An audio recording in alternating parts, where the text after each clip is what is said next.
Vamos começar a conhecer um pouco da sua visão política no contexto mais global. Por exemplo, dezembro, estamos fechando um ano, primeiro ano do atual governo presidente Lula.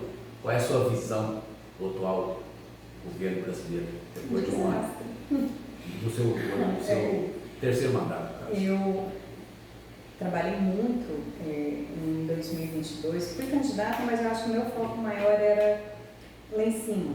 Né? Eu tinha muito receio do futuro, eu tenho uma preocupação muito grande com as gerações futuras. E nem é questão de direita, esquerda, são pessoas, as pessoas que estão lá. E a gente já conhecia as pessoas que estavam com o nome à disposição. Por mais que o Bolsonaro, ele cometeu erros, ele é um ser humano, ele cometeu erros sim, né? Mas o outro lado já havia cometido muitos erros também, e erros assim que levaram o Brasil para um caminho que estava começando a ter um retorno, né? Porque nós passamos por uma pandemia, o mundo inteiro entrando em dificuldades, e o Brasil, apesar de tudo e de todas as adversidades, inclusive do próprio cenário político, se sobressaiu. Os números mostraram isso, que o Brasil estava fazendo o seu papel. E hoje eu olho os números do Brasil, não estamos no meio de uma pandemia, né? A inflação aí, os números, tudo subindo, e há um silêncio em relação a isso ensurdecedor. Né? Ninguém está falando saco de arroz, o pacote de arroz está chegando a quase R$40. Né? A questão do combustível que nós tínhamos, que era um dos grandes clamores, está subindo devagarzinho, mas naquela época que no Brasil esteve alto, no mundo inteiro. O Brasil não é uma ilha, o Brasil não é isolado, depende de políticas externas, de situações externas. E isso reflete aqui. Né?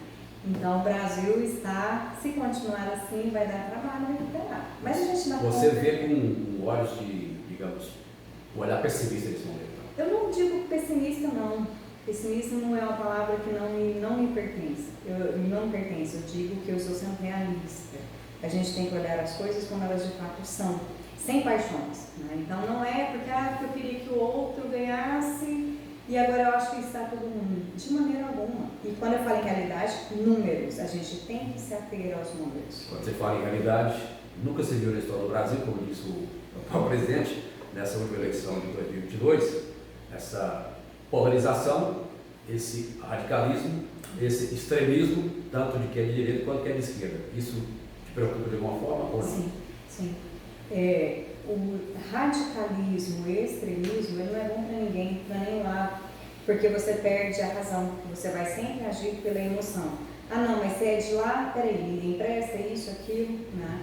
E não se chega num processo de construção para mudar o cenário. Eu tenho certeza que de ambos os lados há insatisfação.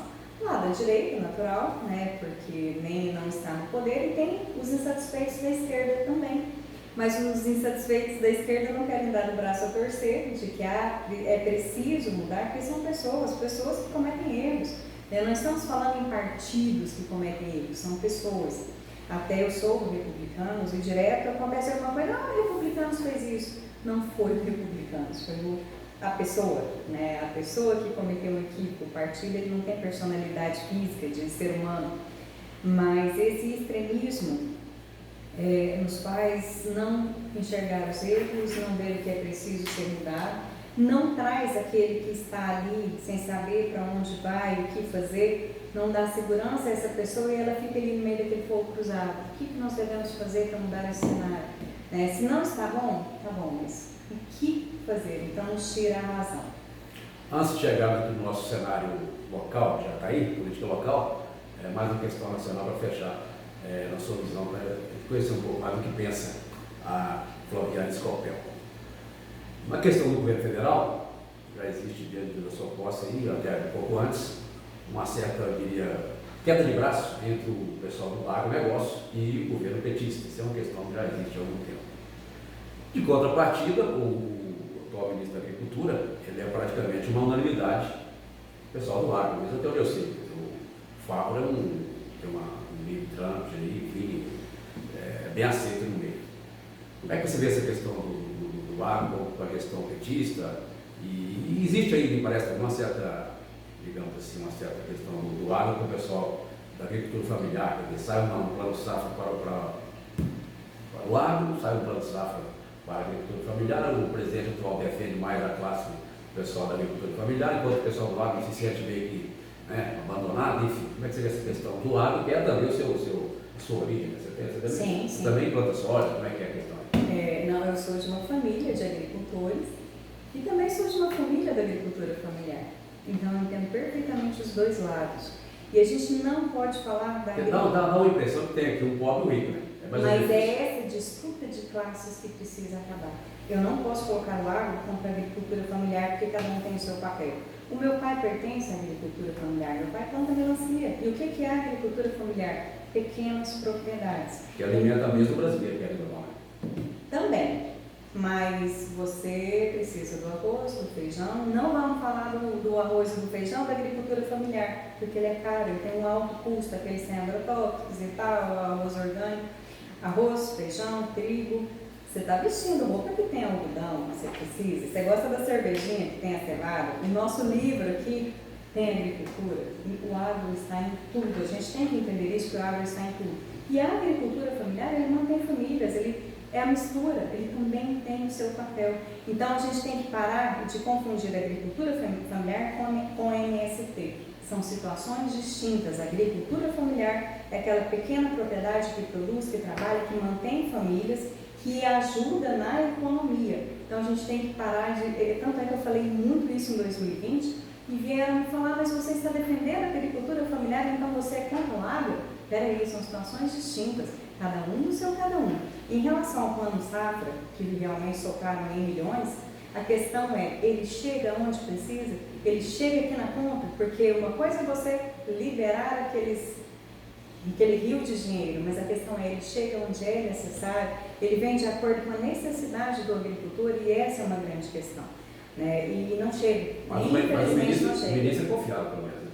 Mas o ministro, ele tem, até onde ele pode ir? Porque, por exemplo, a questão do agro não é só a questão do financiamento, é a questão da segurança jurídica. Hoje nós estamos aí, olha as lutas que não se travam apenas no Ministério da Agricultura, mas invasões de terra.